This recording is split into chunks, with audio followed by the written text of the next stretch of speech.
وبركاته.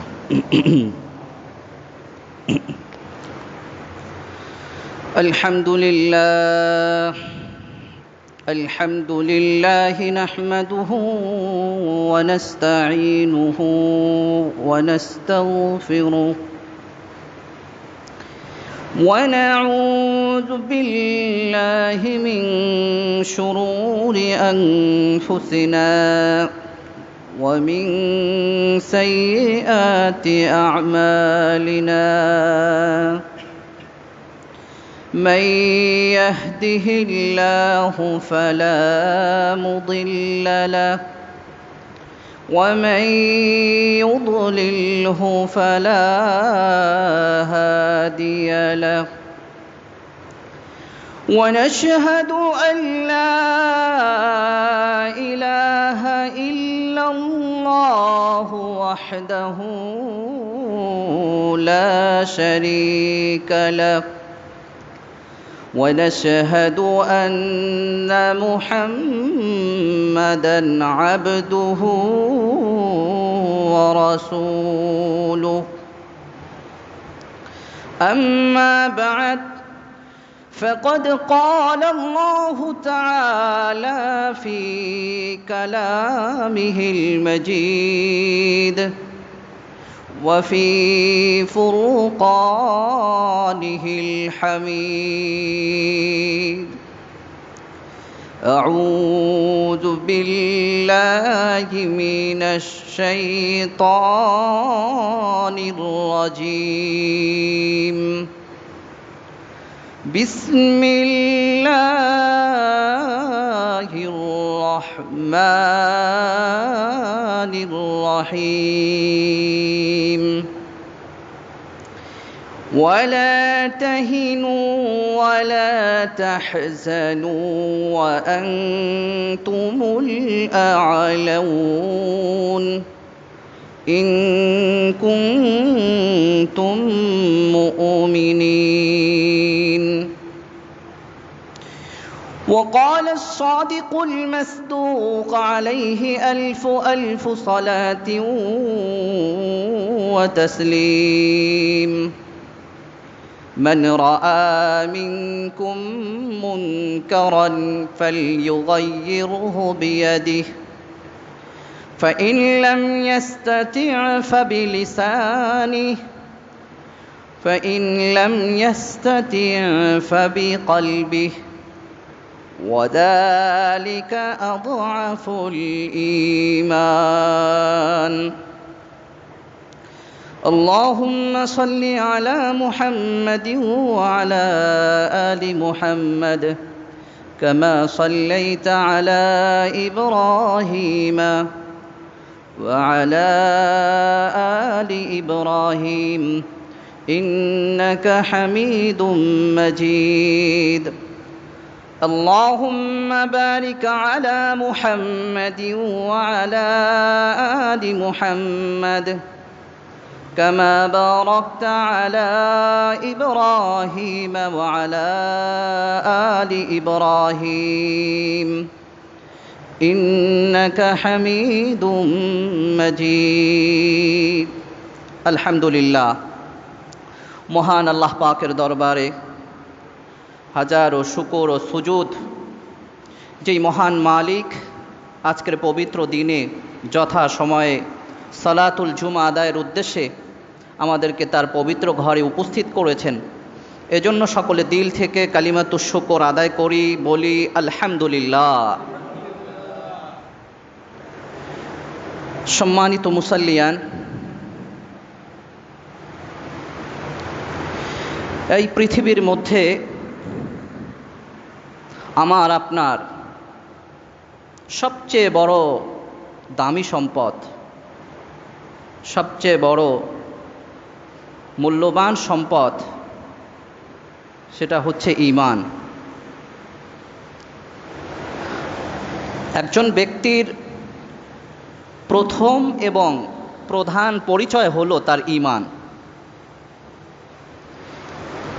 দুনিয়া ও আখিরাতে আল্লাহ পাকের যত সমস্ত ওয়াদা আল্লাহ পাক বান্দার সাথে করেছেন, এ সব কিছুই ঈমানের ভিত্তিতে করেছেন।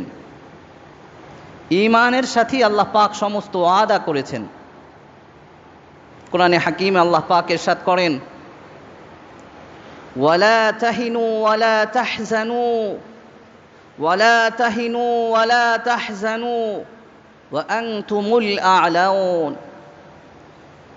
তোমরা চিন্তিত হও না, তোমরা পেরেশান হও না,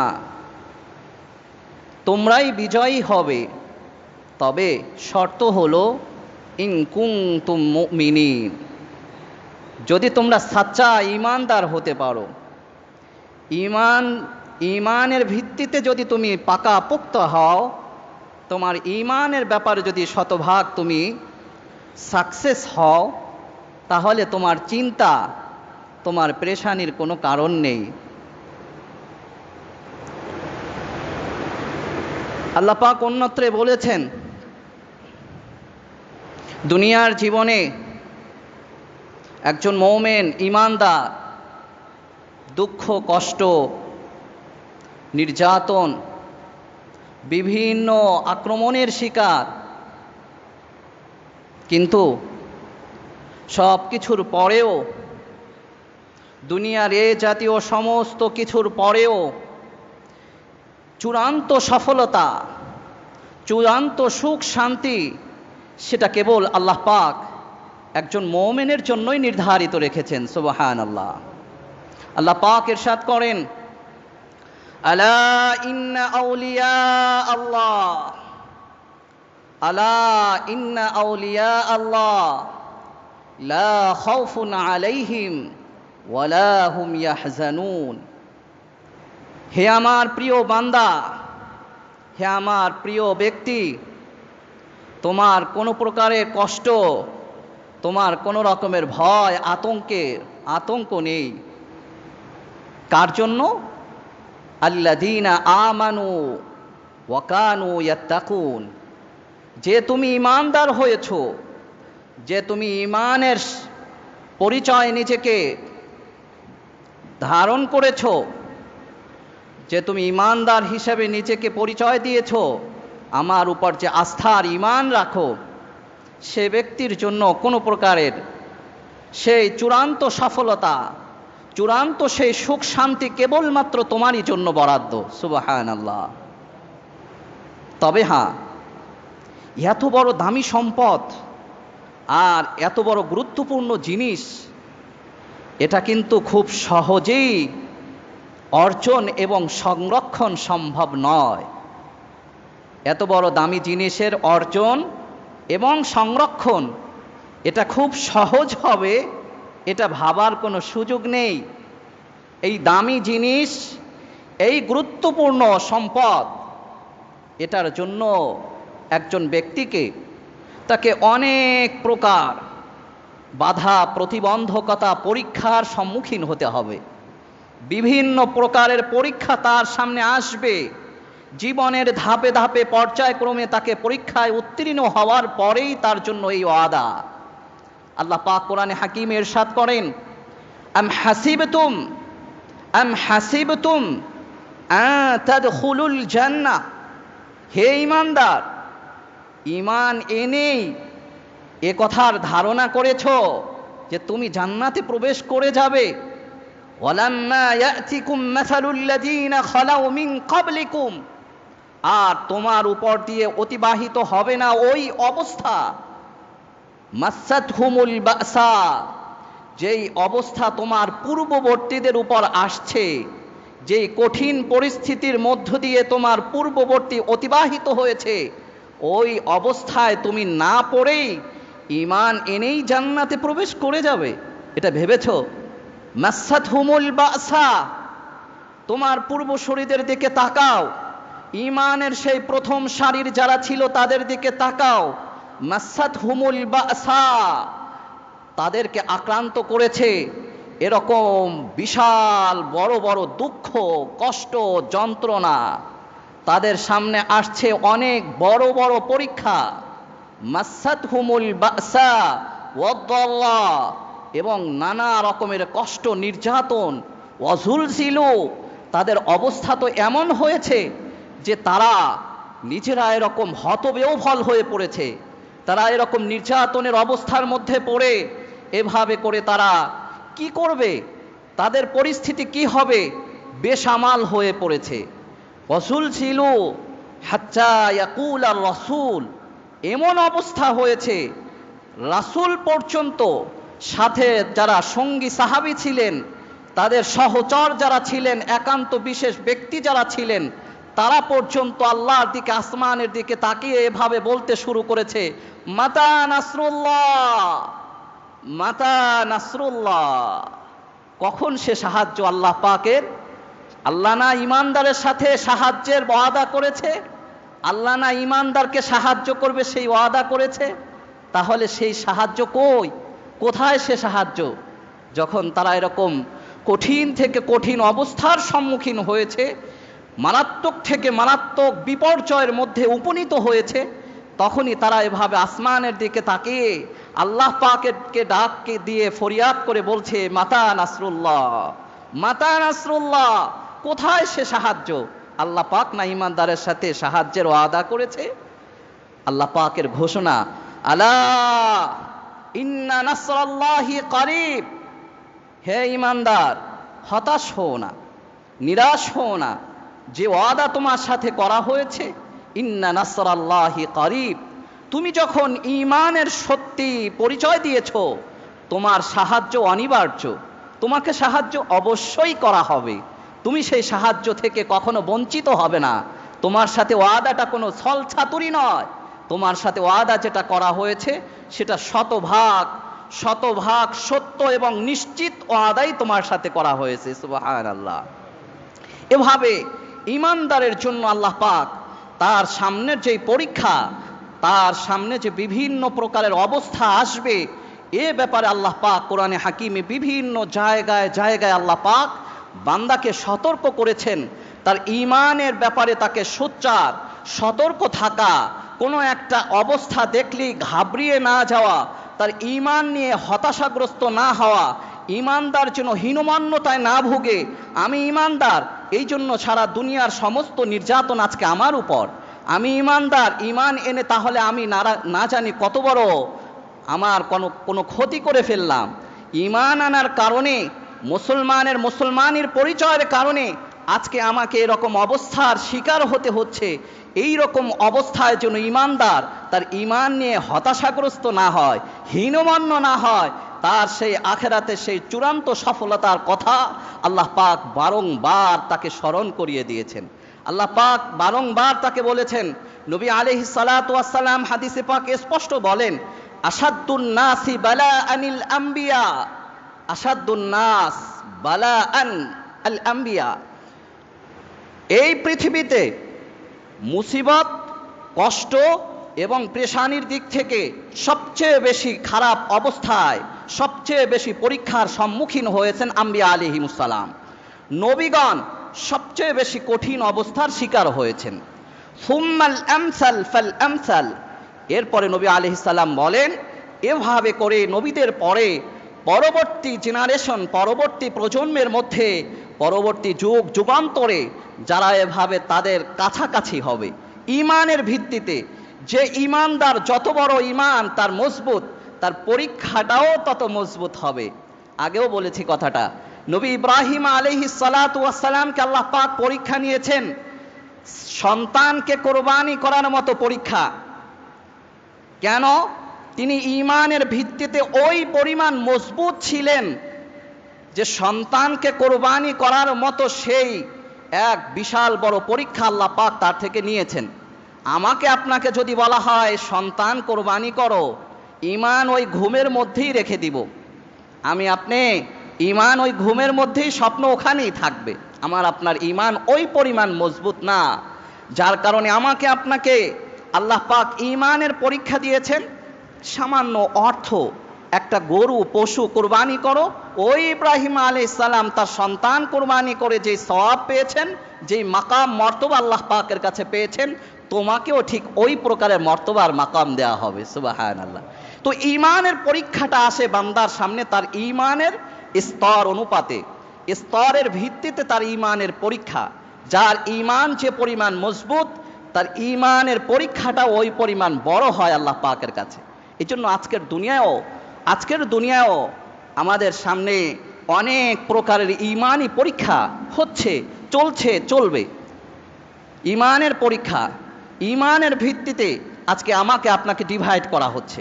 ঈমানের ভিত্তিতে আমাকে আপনাকে আক্রমণ আর নির্যাতনের টার্গেট করা হচ্ছে। আমি আপনি ঈমানদার, যত সমস্যার মূল আমি আপনি। আর দুনিয়াতে যারা আছে সবাই এত ভালো মানুষ, শান্তিপ্রিয় মানুষ, এত ভালো মানুষ দুনিয়াতে আর কেউ নেই। দুনিয়াতে একমাত্র যারা ঈমানদার আর মুসলমান নামধারী, এই আল্লাহ পাককে বিশ্বাস করে, আল্লাহ পাককে বিশ্বাসী যারা, এরাই যত সমস্ত সন্ত্রাসী, আর এরাই যত রকমের মানুষের মধ্যে অরাজকতা তৈরি করার কারণ, এদেরকেই আক্রমণ এবং নির্যাতনের টার্গেট করা হচ্ছে।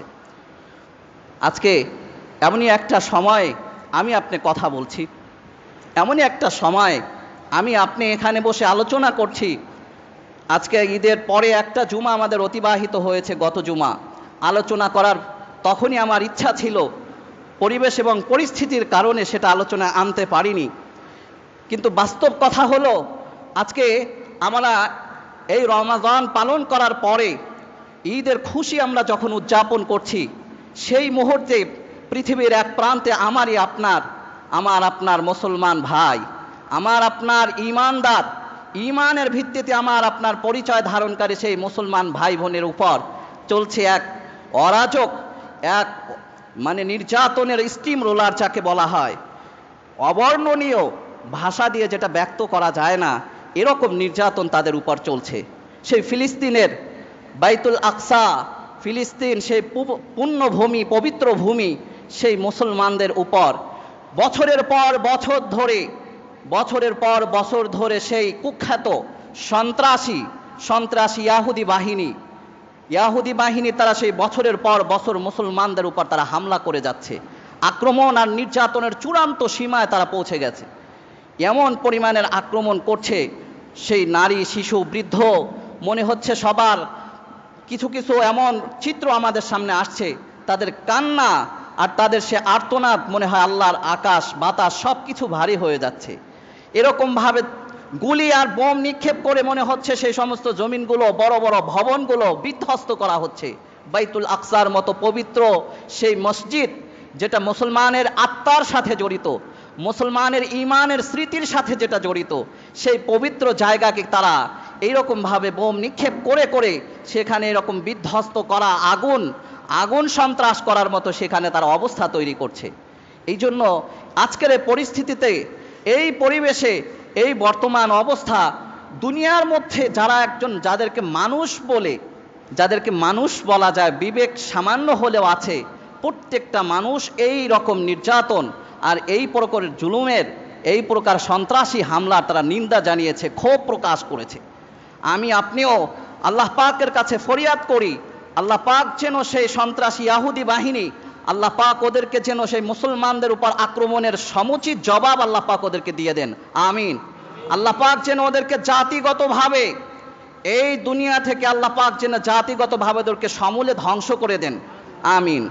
আল্লাহ পাক যেন ওদেরকে মুসলমানদের উপর, নিরীহ মুসলমানদের উপর অত্যাচার অবিচার করার আসল কি শাস্তি, সেটা যেন জমিনে আল্লাহ পাক ওদেরকে বুঝিয়ে দেন, আমিন। এজন্য আজকে মুসলমানদের ব্যথায় আমরা ব্যথিত। একজন মুসলমানের সেই জুলুম নির্যাতন, সেটা আমার উপরই জুলুম নির্যাতন। একজন মুসলমানের উপর আক্রমণ, সেটা আমার উপরই আক্রমণ। কেন হচ্ছে আজকে সংঘাত? ফিলিস্তিনের সেই মুসলমানদের উপরে এই সংঘাত তার উৎসটা কি? খুব সামান্য ইতিহাসের দিকে তাকাই, তাহলে লক্ষ্য করবে 100 বছর আগেও এই ইসরায়েল, ইয়াহুদি, তারা ফিলিস্তিনে তাদের ওই রকম কোনো তাদের উপস্থিতি বা তাদের সেই পরিমাণ সংখ্যা ওখানে ছিল না। কেমন যেন উড়ে এসে জুড়ে বসা একটা কথা আমরা খুব সহজে বলি, যার কোনো প্রকারের যেখানে অস্তিত্ব ছিল না, হঠাৎ করে এসে সেখানে তারা নিজেদের এইরকম আধিপত্য বিস্তার করে মুসলমানদের উপর হামলা, যুগের পর যুগ, বছরের পর বছর এরকম আক্রমণ করে যাচ্ছে। 1905 সনের দিকে যদি তাকাই, তখনকার যেই অবস্থা ছিল, এই ফিলিস্তিনে মুসলমানদের সংখ্যা ছিল, মুসলমান এবং ইহুদিদের সংখ্যা ছিল ৯৭ ভাগ। ৯৭% জনসংখ্যার ভিত্তিতে আজকে আমরা মুসলমান বাংলাদেশে অবস্থান করছি, বসবাস করছি। এখানে আমাদের সংখ্যা অনেকে বলে ৯২, অনেকে বলে ৯০, অর্থাৎ মুসলমানদের সংখ্যাটাই অনেক বড়। অন্য ধর্মও আছে, হিন্দু আছে, খ্রিস্টান আছে, বৌদ্ধ আছে, বিভিন্ন জাতি আছে, আমরা সবাই মিলে বসবাস করি, কিন্তু মুসলমানদের সংখ্যাটা অনেক বড়। ঠিক তেমনই ১৯০৫ সালের দিকে এই ফিলিস্তিনে মুসলমানদের সংখ্যাই ছিল ৯৭ ভাগ, আর কিছু ছিল এভাবে খ্রিস্টান, আর ৩% মতো এরকম ইহুদিদের সংখ্যা ছিল সেখানে। সেই সামান্য সংখ্যা, সেই সামান্য তারা সেখানে ছিল, জনসাধারণ ছিল, কিন্তু অন্যান্য যে সমস্ত ইহুদি আছে, ইহুদিদের একটা বদনজর পড়ল, বদনজর যেটাকে বলে। আখিরি জামানা তো শেষ, আখিরি জামানাও চলে আসছে, আমরা বিভিন্ন ঘটনার সাক্ষী হবে তো ওই জায়গাটা, যার কারণে আল্লাহ পাকেরও ফয়সালা। ওরা এরকম নীল নকশার চক্রান্ত করলো যে এই ফিলিস্তিনকে তারা ইহুদিদের একটা স্বাধীন রাষ্ট্রে পরিণত করবে, ফিলিস্তিনকে তারা একটা স্বাধীন রাষ্ট্রে পরিণত করবে। তখন তারা কি করলো, এরকম ইউরোপ থেকে এই চক্রান্ত শুরু করে, ইউরোপ থেকে প্রায় ৬ লক্ষাধিক ইহুদি বিভিন্ন জায়গা থেকে তারা ওই ফিলিস্তিনে পাঠালো। ৬ লক্ষাধিক ইহুদি যারা অন্য দেশের, তারা কি করলো, এই ফিলিস্তিনে টার্গেট করে চক্রান্তর নীল নকশা আঁকার জন্য তারা ওই ফিলিস্তিনে তারা পাঠিয়েছে ৬ লক্ষাধিক। পাঠানোর পরে এরকম পর্যায়ক্রমে আস্তে আস্তে তারা সেখানে একে একে মুসলমান এবং ইহুদি এদের মধ্যে সংঘাত, ইচ্ছা করে জোর করে মারামারি বাঁধানো। গ্রাম এলাকায় খুব ভালো বুঝে জোর করে আর একজনের গায়ে পড়ে মারামারি করা, আর কি গায়ে পড়ে মারামারি করা। ঠিক ইহুদিরা সেই ষড়যন্ত্র এবং চক্রান্ত বাস্তবায়ন করার জন্য জাগা বেজাগা মুসলমানের উপর অহেতুক হামলা চালায়।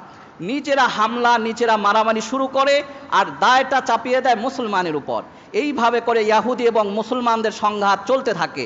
চলতে চলতে এরপরে যখন জাতিসংঘ নির্মাণ হয়, জাতিসংঘ আবিষ্কার হয় ১৯৪৮ সনে তারা এরকম ব্রিটিশদের মদদে এই ইহুদিরা ওরা একটা চক্রান্ত করলো যে এখানে যেহেতু মুসলমান এবং ইহুদির বসবাস মিলতেছে না, খুব বেশি সংঘাত অবস্থা থাকে, তখন তারা কি করলো যে দেশটাকে ২ ভাগ করে ফেলবে, পুরো দেশটাকে ২ ভাগ করবে, মুসলমান এবং ইহুদি। এই ফিলিস্তিনকে তারা ২ ভাগ করার এক প্রস্তাব জাতিসংঘে পেশ করে, এবং ওদের আধিপত্যের কারণে, জাতিসংঘে ওদের ক্ষমতা বেশি হওয়ার কারণে সেটা পাশ করেও ফেলে সেই জাতিসংঘে, যে এই ফিলিস্তিন রাষ্ট্রটাকে তারা ২ ভাগ করবে। ২ ভাগ করে একটা থাকবে ইহুদিদের আর একটা থাকবে মুসলমানদের। এরপরে ওরা এই সিদ্ধান্ত সেখানে পাশ করার পরে, সিদ্ধান্ত তাও অর্ধেক অর্ধেক না, মুসলমানদের সংখ্যা বেশি, এমনকি মুসলমানদের সংখ্যা হলো 4 ভাগের 3 ভাগ, আর 1 ভাগ ও না, এর চেয়েও কম সংখ্যায় হলো ইহুদি। সেই ইহুদিরা তারা সেখানে জাতিসংঘে পাশ করে নেয় যে পুরো রাষ্ট্রটা 2 ভাগ হবে, কিন্তু 2 ভাগের মধ্যেও আরও বেশি হবে, অর্থাৎ 57% জায়গা ভোগ করবে ইহুদিরা, আর 43% জায়গা ভোগ করবে মুসলমানরা। অর্থাৎ মুসলমানদের সংখ্যা 3 গুণ থেকে বেশি হওয়ার পরেও জোর দখল করার জন্য তারা এইভাবে ইহুদিরা আস্তে করে রাষ্ট্র দখল করার জন্য চেষ্টা চালিয়ে যায়।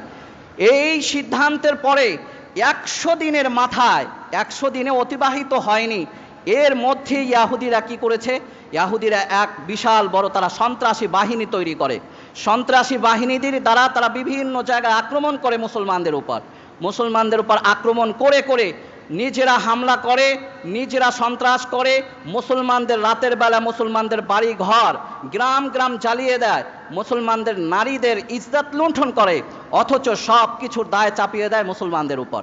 এই প্রকারে করতে করতে করতে করতে তখন 1948 সনে এইভাবে করে যখন তাদের এই রাষ্ট্রটা এইভাবে 2 ভাগ করে এবং 43 ভাগ মুসলমানদেরকে দিয়ে ওরা 57 ভাগ নিয়ে যায়, এইভাবে করে 100 দিনের মাথায় আরও এক বড় হামলা চালায়, যেই হামলার মধ্যে তারা 17,000 নিরীহ মুসলমানকে হত্যা করে। নাউজুবিল্লাহি মিন যালিক। এমন বড় জুলুম, এমন বড় নির্যাতন মুসলমানদের উপর কল্পিতভাবে ষড়যন্ত্র করে তারা মুসলমানদের উপর করতে থাকে। 17,000 মুসলমান একসাথে তারা হত্যা করে ফেলে এইভাবে করে। অথচ এই জাতিসংঘ এবং ওআইসি বলেন, যে সমস্ত শান্তি প্রতিষ্ঠার জন্য যে সমস্ত সংঘগুলো তৈরি হয়েছে, কোনো একটা সংঘ, কোনো একটা সংগঠন এ ব্যাপারে কোনো প্রকারের ইনসাফ তারা দেখাতে পারেনি, কোনো প্রকার মুসলমানকে কোনো প্রকারের ন্যায় বিচার দিতে পারেনি। এরপরে যখন এই ফিলিস্তিনি মুসলমানরা তারা পর্যায়ক্রমে লক্ষ্য করতে থাকলো যে 1963 সনে আরও একটা বড় হামলা হয়, যেটা এই বাইতুল মাকদাস, বাইতুল আকসা, যেটা মুসলমানদের দ্বিতীয় সর্ববৃহৎ মসজিদ এ পৃথিবীর মধ্যে। বাইতুল হারাম, মসজিদুল হারাম, এটা হলো সর্বপ্রথম মসজিদ। এরপরে যে মসজিদটা পৃথিবীর মধ্যে আবিষ্কার হয়েছে, নির্মাণ হয়েছে, সেটা হলো এই বাইতুল আকসা, পবিত্র ভূমি, পবিত্র মসজিদ, যেটা নবী সুলাইমান আলাইহিস সালাতু ওয়াস সালামের মাধ্যমে আল্লাহ পাক তৈরি করেন, নির্মাণ করেন। এটার সাথে অসংখ্য অগণিত নবীদের স্মৃতি বিজড়িত। যেই মসজিদ থেকে আল্লাহ নবী সাল্লাল্লাহু আলাইহি ওয়াসাল্লাম এই জমিন থেকে মিরাজে গমন করেছেন, যেই মসজিদে যে আল্লাহ নবী সাল্লাল্লাহু আলাইহি ওয়াসাল্লাম সমস্ত আম্বিয়া আলাইহিমুস সালাতু ওয়াস সালামের ইমামতি করেছেন, ইমামুল আম্বিয়া হয়েছেন যেই মসজিদে। এবং হযরত মূসা আলাইহিস সালাতু ওয়াস সালাম যেই মসজিদের পাশে শায়িত হওয়ার জন্য আল্লাহ পাকের কাছে দোয়া করেছেন, আল্লাহ আমার মৃত্যুর পরে তুমি এই বাইতুল আকসা মসজিদের পাশে তুমি আমার কবরটা করে দিও। নিঃসন্দেহে বুঝতে পারেন একজন নবী দোয়া করছেন এই মসজিদের পাশে শায়িত হওয়ার জন্য। এই মসজিদের সাথে এর পাশে অসংখ্য অগণিত নবী আম্বিয়া আলাইহিস সালাতু ওয়াস সালামের কবর রয়েছে।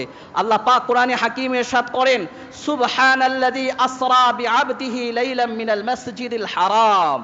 এই মসজিদুল আকসা আল্লাযী, সুবহানাল্লাযী আসরা বিআবদিহি লাইলাম মিনাল মাসজিদিল হারামি ইলাল মাসজিদিল আকসা। বাইতুল্লাহ থেকে আল্লাহ নবী মসজিদুল আকসা পর্যন্ত এই জমিনে ভ্রমণ করেন, যেটাকে ইসরা বলা হয়। এরপরে সেখান থেকে এই ইসরার কেন্দ্রস্থল এবং মেরাজের সূচনা বাইতুল আকসা। এখান থেকে নবী আলাইহিস সালাতু ওয়াস সালাম মেরাজে গমন করেন। এই বাইতুল আকসার মতো পবিত্র জায়গা, এখানে আরও অসংখ্য অগণিত বৈশিষ্ট্য, যেটা একজন ইমানদারের জন্য, একজন মুসলমানের জন্য এই বাইতুল আকসা এত আগ্রহের জায়গা, এত ইমানের পরিচয়ের জায়গা। এই বাইতুল আকসা এমন একটা মসজিদ, যেই মসজিদ সম্পর্কে নবী আলাইহিস সালাতু ওয়াস সালাম বলেছেন, পৃথিবীতে এমন কোনো মসজিদ নাই যেই মসজিদে বেশি সওয়াব হবে। এই আশা করে কেউ সফর করে যাবে যে ওই এলাকার মসজিদে যাই, 2 রাকাত পড়লে একটু বেশি সওয়াব হবে, এরকম কোনো কথা কোনো মসজিদের ক্ষেত্রে এই ধরনের আশা পোষণ করা এটা ভুল। কিন্তু 3টা মাত্র মসজিদের কথা বলা হয়েছে, লা তাশুদ্দুর রিহাল ইল্লা ফি সালাসাতি মাসাজিদ, যে 3টা মসজিদের দিকে সফর করা যায় বেশি সওয়াবের আশায়। 3টা মসজিদ, একটা হলো বাইতুল্লাহ, আর একটা হলো মসজিদুন নববী মদিনার, আর একটা হলো এই বাইতুল আকসা। এইটা হলো এমন এক মসজিদ যেই মসজিদে 1 রাকাত নামাজে 500 রাকাত নামাজের সওয়াব হয়। সুবহানাল্লাহ। এই পরিমাণ সওয়াব এবং স্মৃতি বিজড়িত এক মসজিদ বাইতুল আকসা। এই বাইতুল আকসা সেই মসজিদ যেই মসজিদে ইমাম মাহদি আলাইহিস সালাতু ওয়াস সালাম যেখানে দাজ্জালকে কি করে তাকে নেস্তানাবুদ করে সেখান থেকে তিনি ন্যায় ইনসাফ প্রতিষ্ঠা করবেন সারা দুনিয়ার মধ্যে ইনশাআল্লাহ। তো বলা হচ্ছে এই প্রকার স্মৃতি বিজড়িত এবং এক ঐতিহ্যবাহী এক মসজিদ, সেই মসজিদে এই ইহুদিরা, এক ইহুদি 1963 সনে, 1963-তে একজন ইহুদি সেখানে এরকম আগুন সন্ত্রাস করে, আগুন জ্বালিয়ে দেয়। এই আগুন জ্বালানো এবং সেটার উপর হামলা করা, এরপর থেকে ফিলিস্তিনি মুসলমানরা লক্ষ্য করলো যে এইরকমভাবে জাতিসংঘের সিদ্ধান্ত অনুযায়ী আমাদেরকে 43 ভাগ দেওয়া হয়েছে মুসলমানদেরকে এই দেশটা ভোগ করা, বা আমাদের ভাগে 43 ভাগ, যদিও আমাদের সংখ্যা অনেক বেশি, আর ইহুদিদেরকে দেওয়া হয়েছে 57 ভাগ, যদি ওদের সংখ্যা একেবারে সামান্য। এই প্রকার ভাগ করার পরেও আমাদের যে সামান্য অংশটা দেওয়া হয়েছে এটাও ওরা জোর দখল করার চেষ্টা চালিয়ে যাচ্ছে, এটাও ওরা হামলার শিকার করছে।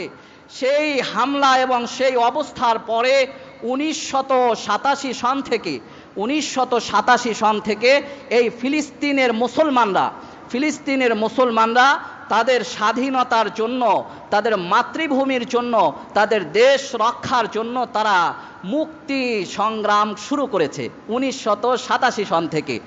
এই 1987 সনে মুক্তি সংগ্রাম তারা শুরু করে, অথচ কথা ছিল যে মুক্তি সংগ্রাম আর স্বাধীনতার সংগ্রাম করবে অন্যরা, কারণ অন্যরা এসে জোর দখল করে জোর চাপিয়ে বসছে, আর তারা তো আগের থেকেই নিজেদের বাপের ভিটা বাপদাদার ভিটা সেখানেই বসবাস করছে। তাহলে ওরা কেন নিজের স্বাধীনতার জন্য, ওরা কেন নিজের বসত ভিটার জন্য এরকম স্বাধীনতা করতে হবে? অর্থাৎ একেবারে পুরা ব্রিটিশ, ইংরেজ এবং এই জাতীয় যারা আছে, এক কথায় আল কুফরু মিল্লাতুন ওয়াহিদা, আল কুফরু মিল্লাতুন ওয়াহিদা। নবী আলাইহিস সালাম বলেছেন, দেখো মুসলমান, তুমি তো মুসলমান সংঘাত করো, মারামারি করো, সামান্য কিছুর জন্য আরেক ভাইকে আক্রমণ করো, কিন্তু মনে রেখো আল কুফরু মিল্লাতুন ওয়াহিদা, এই সমস্ত কুফার কাফের বিধর্মী বেদিন যারা আছে সব হলো তার স্বার্থ উদ্ধারের জন্য এক ও অভিন্ন। কোনো রকম মুসলমানকে নিধন করার জন্য, মুসলমানকে ধ্বংস করার জন্য কোনো কাফের আরেক কাফের কখনো তারা কি করে না, দ্বিমত করে না। পাশের রাষ্ট্র ভারত আমাদের বন্ধু রাষ্ট্র, অনেক মানে প্রাণের বন্ধু, এই প্রাণের বন্ধু ইসরায়েলকে সে সমর্থন দেয়। ইসরায়েল মুসলমানকে যে হত্যা করছে, জুলুম নির্যাতন করছে, সেই মুসলমান নিধনকারী, মুসলমানকে আক্রমণকারীকে সে আমার বন্ধু, সে যে কি দেয়, সমর্থন দেয়। হলে আমার বন্ধু, মারাত্মক বন্ধু, আমার বাড়ি এসে খায়, তাই না? এই জন্য বলছে যে আল কুফরু মিল্লাতুন ওয়াহিদা, তারা মুসলমানকে ধ্বংস করার জন্য, মুসলমান নিধন করার জন্য তার স্বার্থ এবং তার টার্গেট ওই একই রকম। পুরা বিশ্ব এই জাতিসংঘের মাধ্যমে তারা বিভিন্ন প্রকারের কি করে এরকম তারা ফায়সালা নিয়ে, সিদ্ধান্ত নিয়ে ফিলিস্তিনিদেরকে এইভাবে করে আক্রমণ চালিয়ে যাচ্ছে। সেই 1987 সন থেকে নিয়ে আজ 2021 সন এই পর্যন্ত সেই ফিলিস্তিনি মুসলমান ভাইয়েরা, আমার আপনার ইমানের ভাই, আমার আপনার ইমানদার ভাইয়েরা, তারা সেখানে নিজেদের দেশ রক্ষার জন্য, নিজের অধিকার আদায়ের জন্য তারা সেখানে কি করে যাচ্ছে, আন্দোলন করে যাচ্ছে। এইভাবে করে কিছু কিন্তু আন্দোলন করে লাভ নাই। কেন লাভ নাই? সারা বিশ্ব ওই যে সমস্ত রাষ্ট্র ক্ষমতা তারা সব ওই ইসরায়েলের কাছে এরকম ধরা পড়ে আছে। এবং আমাদের যে সমস্ত মুসলিম রাষ্ট্রগুলো আছে, সেই সমস্ত মুসলিম রাষ্ট্রগুলো, আমাদের মুসলিম রাষ্ট্রের নেতারা হলো তাদের শক্তি নিয়ে দেশে ক্ষমতায় আসে, যার কারণে ওদের বিরোধিতা করে কোনো কথা বলবে সেই সাহস আর শক্তি তারা পাচ্ছে না। বিধায় আজকে মুসলমান এক না হওয়া, তারা সেই মুসলমানদের পাশে না দাঁড়ানোর কারণে সেই 1987 সন থেকে নিয়ে আজ পর্যন্ত ফিলিস্তিন মুসলমান ভাইয়েরা সেই বাইতুল মাকদাস, সেই বাইতুল আকসা, যেটা আমার আপনার প্রাণের স্পন্দন, আমার আপনার আত্মার সাথে জড়িত, এটা রক্ষা করা তো শুধু ফিলিস্তিনি মুসলমান ভাইয়ের না, এটা রক্ষা করা তো আমার আপনার প্রত্যেকটা মুসলমান ইমানদারের দায়িত্ব। এই বাইতুল মাকদাস আর বাইতুল আকসা রক্ষা করবে কারা? শুধু ফিলিস্তিনের সেই মুসলমান যারা জন্ম হয়েছে সেখানে তারা না, প্রত্যেকটা ইমানদারের দায়িত্ব এই বাইতুল আকসাকে রক্ষা করা। এবং বাইতুল আকসার এটার জন্য প্রত্যেকটা ইমানদারের অন্তরে সেই পরিমাণ আগ্রহ, আবার সেই পরিমাণ মহব্বত আর ভালোবাসা থাকা তার ইমানের পরিচয়, তার ইমানের পরিচয়। এই জন্য আজকে সারা দুনিয়ার মুসলমান যারা আছে বিভিন্ন দেশে, আজকে আমি আপনি এখানে আলোচনা করছি, কি লাভ? মনে করবেন কি লাভ? অবশ্যই আল্লাহ পাক আমার আপনার এর আলোচনার মধ্যে আমার আপনার ইমানের খোরাক রেখেছেন। আমি আপনি যদি আজকের এই দুনিয়ার এই জুলুম আর নির্যাতন, মুসলমানদের উপর আক্রমণের ব্যাপারে একটা কথাও না বলি, আমি আপনি দায়ী থাকবো, অবশ্যই দায়ী থাকবো। এবং আমার আপনার জন্য এটা ইমানের জন্য বড় একটা খাতরা, আমার আপনার ইমানের জন্য বড় একটা ধ্বংসের কারণ হবে। এ ব্যাপারে সতর্ক থাকা, কি হচ্ছে এটা জানা, এবং আমার কি দায়িত্ব সেটা বোঝা, ইমানদার হিসেবে আমার কতটুকু করণীয় আছে সেটাকে আমার মধ্যে নিজে বোঝা। আমার ইমানদার হিসেবে আমারও এখানে করণীয় আছে। সেখানে মুসলমানদের উপর আজকের পবিত্র সময়ে, খুশির সময়ে, আনন্দের সময়ে যখন আমরা ঈদ উদযাপন করছি, সেই মুহূর্তটাকে টার্গেট করে করে এইভাবে অত্যাচার আর জুলুম করা, এরকম নারী শিশু তাদের কান্না আর চিৎকার দেখলে যে কোনো একটা মানুষ তার চোখ থেকে এইভাবে করে পানি ঝরে ঝরবে, তার হৃদয়ে রক্তক্ষরণ হবে। এইভাবে সেই 1987 সাল থেকে নিয়ে তারা করতে করতে এই পর্যন্ত তারা করে আসছেন। কিন্তু কিছুদিন যখন তারা এরকম একটা কিছু আন্দোলন, কিছু এরকম মুক্তিকামী মানুষ তারা এরকমভাবে প্রতিবাদী হয়ে ওঠে, 5-7 বছর এরকম একটা আন্দোলনের অবস্থা তৈরি হয়, আবার গোটা এরকম ব্রিটিশ, গোটা ইংরেজ, গোটা বিধর্মী তারা সব আবার একাট্টা হয়ে ওদেরকে দমিয়ে দেওয়ার চেষ্টা। আবার যখন কিছুদিন যায়, 5-7 বছর এরকম হয়, আবার একটা আন্দোলন আবার তৈরি হয় তাদের অধিকার রক্ষার জন্য, অধিকার আদায়ের জন্য, দেশ রক্ষার জন্য আবার একটা আন্দোলন তৈরি হয়। আবার তখন সেই হামাস, যেটা নাকি সে দেশের সেই মুসলমানদের একটা বড় সংগঠন, মুসলমানদের পক্ষে যারা কি করছে, কাজ করছে মুসলমানদের অধিকার আদায়ের জন্য, সেই হামাসকে তারা আবার সন্ত্রাসী সংগঠন বলে আখ্যা দিয়ে সেটাকে বোম্বিং করে এইভাবে বোমা নিক্ষেপ করে তাদেরকে একেবারে কিভাবে ধ্বংস করা যায় সেই চেষ্টা চলছে। বড় বড় বিল্ডিং ধ্বংস করে দেওয়া হচ্ছে। কি অবস্থা! হামাস এখানে এক সন্ত্রাসী সংগঠন, আর তোমরা যা করতেছো সব হলো শান্তির জন্য। আর এরা যা করে, এরা যখন অধিকার আদায়ের জন্য, এরা যখন নিজেদের স্বার্থ রক্ষার জন্য, দেশ রক্ষার জন্য কাজ করে, সেটা হয়ে যায় শুধু সন্ত্রাসী। এইভাবে করে তারা পর্যায়ক্রমে একে একে করতে করতে এই ঈদের আগে পরে এই সময়টাকে টার্গেট করে তারা আরও বেশি করে এরকমভাবে আক্রমণ করছে, হামলা করছে। এই জন্য সারা পৃথিবীর মুসলমান যে যেখানে আছে, প্রত্যেকটা মুসলমানের কিছু দায়িত্ব আছে।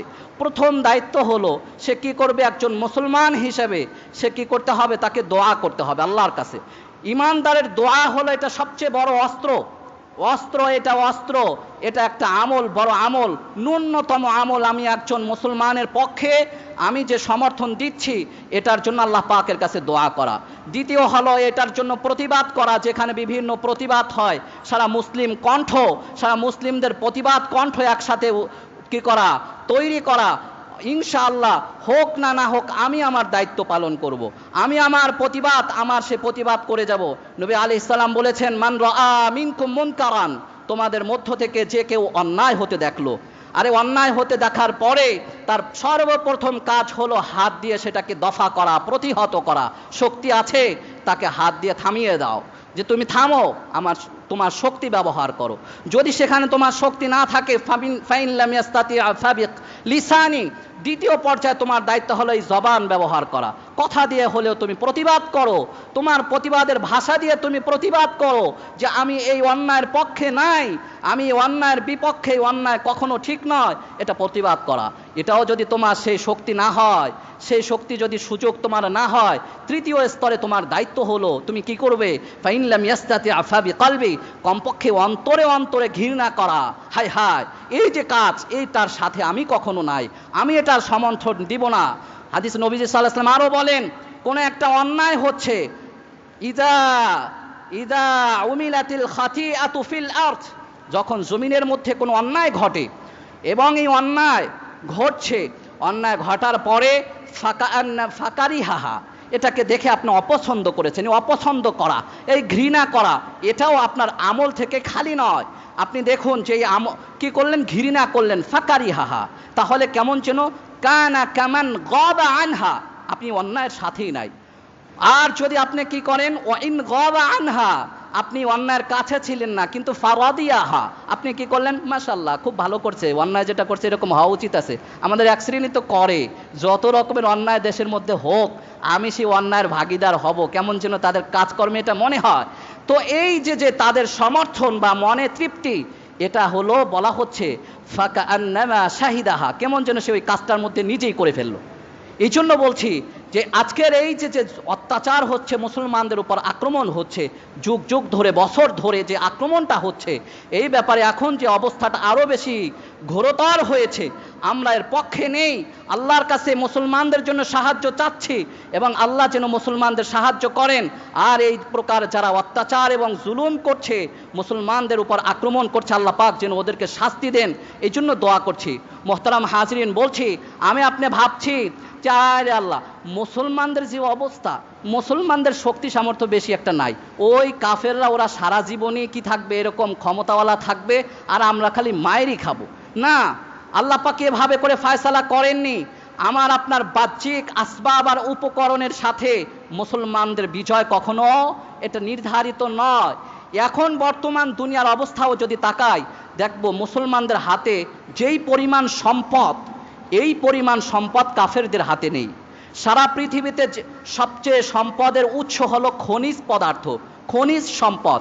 এই খনিজ সম্পদ সারা পৃথিবীব্যাপী যেটা বিশ্লেষণ করে দেখা গেছে যে সারা পৃথিবীর মুসলমানদের হাতে হলো এই খনিজ সম্পদের 60 ভাগ হলো মুসলমানদের হাতে, আর 40 ভাগ এটা হলো অন্যদের কিছু কিছু জমিনে পাওয়া যায়।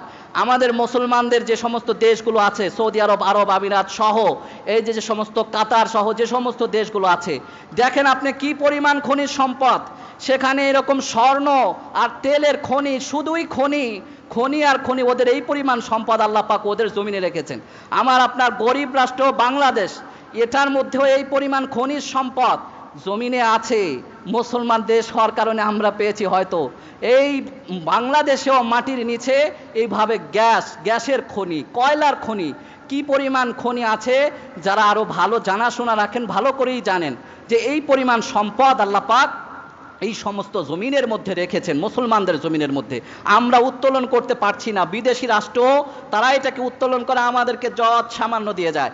তো বলা হচ্ছে এই পরিমাণ সম্পদ আল্লাহ পাক মুসলমানের হাতে রেখেছেন, কিন্তু কি হবে? কিছুই হয়নি, সম্পদ দিয়ে কিছু হয় না। সেই বদর যুদ্ধের দিকে তাকান, সামান্য একটু লক্ষ্য করেন ইতিহাস, একটু বলি। সেই বদর যুদ্ধে মুসলমানদের ইমানের সেই জজবা আর মুসলমানদের ইমানের সেই যে শক্তি, সেটা কি পরিমাণ ছিল। যুদ্ধের ময়দান যখন তৈরি হয়েছে, এরকম ছোট্ট সাহাবী আবু ওবাইদা, এরকম ছোট বয়স্ক সাহাবী, সে তাকে এরকম নবীজি সাল্লাল্লাহু আলাইহি ওয়াসাল্লাম যুদ্ধে নিবে না, কান্না শুরু করেছে, আমাকে যুদ্ধে নেওয়া হবে না। নবীজি সাল্লাল্লাহু আলাইহি ওয়াসাল্লাম উত্তর দিলেন, তাকে অনুমতি দিলেন। এভাবে করে এক একজন সাহাবী তার কি প্রমাণ আত্মোৎসর্গ করেছে। আবু বকর রাদিয়াল্লাহু তাআলা আনহু, ওমর রাদিয়াল্লাহু তাআলা আনহু এরকম সম্পদ এনে জান মাল সব কিছু নবীজি সাল্লাল্লাহু আলাইহি ওয়াসাল্লামের সামনে পেশ করেছে। এরকম ভাবে মিকদাদ রাদিয়াল্লাহু তাআলা আনহু বললেন, ইয়া রাসূলুল্লাহ, আপনার হুকুমে আমরা আপনার ডানে, আপনার বামে, আপনার সামনে, আপনার পেছনে থেকে আমরা যুদ্ধ করব ইনশাআল্লাহ। এভাবে উবাইদা রাদিয়াল্লাহু তাআলা আনহু তিনি বললেন, ইয়া রাসূলুল্লাহ, আপনি যদি একটু, ভাই বলছে আজকের বিষয়টা একটু গুরুত্বপূর্ণ, আমি একটু চাই নিচ্ছি 5টা মিনিট, ভাই আপনারা আমাকে মাফ করে দিয়েন, শেষ করে যাচ্ছি। তো বলছি এইভাবে করে সাহাবী কি বললেন যে ইয়া রাসূলুল্লাহ, আপনি যদি হুকুম করেন, আপনার হুকুমে আমরা এরকম সাগরে, সমুদ্রে এরকম ভাবে ঝাঁপ দিব। ঈমান যে তার মধ্যে আছে সেটা তিনি প্রকাশ করেছেন যে আমি ঈমানদার, আমার মধ্যে ঈমানের যে চাওয়া সেটা পূর্ণরূপে আছে। নবী আলাইহিস সালাতু ওয়াস সালাম সাহাবা একরামের এইভাবে করে ঈমানি জজবা দেখে তিনি কোনো প্রকারে দ্বিধাহীন চিত্তে তিনি সামনের দিকে এগিয়ে গেলেন, সামনের দিকে অগ্রসর হলেন। এরকম কাফেররা আগের থেকেই তো ভালো জায়গা প্রস্তুত করে রেখেছিল, ভালো জায়গা নিয়ে নিছে, যুদ্ধ করবে, ভালো করে মুসলমানদের মার দিবে, এরকম আগের থেকে ভালো জায়গা দখল করছে, উঁচু জায়গা, যে এরকম নিচু জায়গা যায় খুব ভালো করে মার দেবে। কিন্তু কি হয়েছে? বৃষ্টি নামলো, আল্লাহ পাকের ফয়সালায় বৃষ্টিতে দেখা গেল সমস্ত পানিগুলো তাদের ব্যবস্থা হয়েছে, আর বৃষ্টির কারণে ওরা আরো বেশি কি হয়েছে, ক্ষতিগ্রস্ত হয়েছে। অর্থাৎ মুসলমানদের জায়গাটা ছিল উপরে আর ওদের জায়গাটা ছিল এরকম নিচে। তো নিচে থাকার কারণে এভাবে করে ওরা আরো বেশি কর্দমাক্ত হয়ে গেছে, কাদার মধ্যে ঢুকে গিয়েছে, আর মুসলমানদের অবস্থাটা আরো বেশি ভালো হয়েছে। তো বলা হচ্ছে আল্লাহ পাকের সমস্ত ওয়াদা এটা আসবাবের সাথে না, আল্লাহ পাকের ওয়াদা এটা কোনো সম্পদের সাথে না, আল্লাহ পাকের ওয়াদা এটা ঈমানের সাথে। আল্লাহ পাকের ওয়াদা এটা মুসলমানের ঈমানের তাকত আর শক্তি, তোমার ঈমান কতটা মজবুত ওটার সাথেই হলো আল্লাহ পাকের সমস্ত ওয়াদা। কি হলো? নবীজি সাল্লাল্লাহু আলাইহি ওয়াসাল্লাম, যুদ্ধ শুরু হয়ে গেল, আল্লাহ নবী সাল্লাল্লাহু আলাইহি ওয়াসাল্লাম সিজদায় পড়ে গেলেন। সিজদায় যে এভাবে করে আল্লাহর নবী কাঁদছেন, আল্লাহুম্মা আনজিজ মা ওয়া'আদতানি, আল্লাহুম্মা আতি মা ওয়া'আদতানি, আল্লাহুম্মা ইন তুহলিক হাদিহিল ইসাবা লা তু'বাদ আবাদা, আল্লাহুম্মা ইন তুহলিক হাদিহিল ইসাবাতা মিনাল আহলিল ইসলাম লা তু'বাদ ফিল আরদ। হে আল্লাহ, এই একটা নিঃস্ব সম্বলহীন একটা ক্ষুদ্র দল তোমার সামনে নিয়ে উপস্থিত হয়েছি, তুমি যদি এটাকে ধ্বংস করে দাও, এই জমিনে তোমার ডাক নেওয়ার মতো মানুষ আর থাকবে না, তোমাকে ইবাদতের মানুষ খুঁজে পাওয়া কঠিন হয়ে যাবে, এই জন্য তুমি এই দলকে তুমি ধ্বংস করো না। আল্লাহ পাকের কাছে এইভাবে করে নবী আলাইহিস সালাম সিজদায় পড়ে কাঁদছেন। আবু বকর রাদিয়াল্লাহু তাআলা আনহু পেছন থেকে এইভাবে টেনে টেনে তাকে উঠাচ্ছেন, নবী আপনি এই রকম কান্না করেন না।